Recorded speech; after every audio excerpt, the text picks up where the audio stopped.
Now, the pleasure is ours, Nirav. Nirav, what do you do in a scenario like this, which is as fluid as it is right now on the geopolitical front? Well, Niraj, over the last several years, I don't think that you've ever invested in a market where, you don't have, you move from one concern to another concern, right? You always need to be cognizant of what can impair the structural growth story or inflation outlook or your interest rate outlook. And in many of the cases, it's not very easy, right? Uh, the way to look at it is the two things that has happened, right, over the last, maybe a fortnight or so.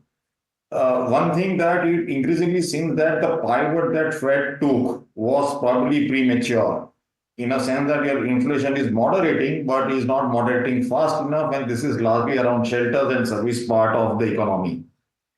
Second thing is obviously the escalation that we are seeing on the Middle East front. To me, this is probably, I'm talking to the geopolitics, right? It is not a happy situation. A lot of human lives are involved, but this is of a degree considerably lower in intensity than what we are seeing with Russia, Ukraine, right? And we are able to live through it. Russia is a far more dominant player in the oil market. Europe was completely dependent on energy for Russia, right? So the dislocation in the global energy market was of a degree significantly higher. We are not very close to that as far as the Israel-Iran thing is concerned. And it also has an offsetting implication, right? So if you every time you got an escalation in geopolitics, you will see that people rush into bonds, and therefore you've seen about a 10 bips rollback in the bond yields. I think that this will keep a lid on the risk assets for some period of time. I don't see a significant escalation. I don't see a significant risk of trade right now from what it looks like. Okay. Nirav, are you a buyer, therefore?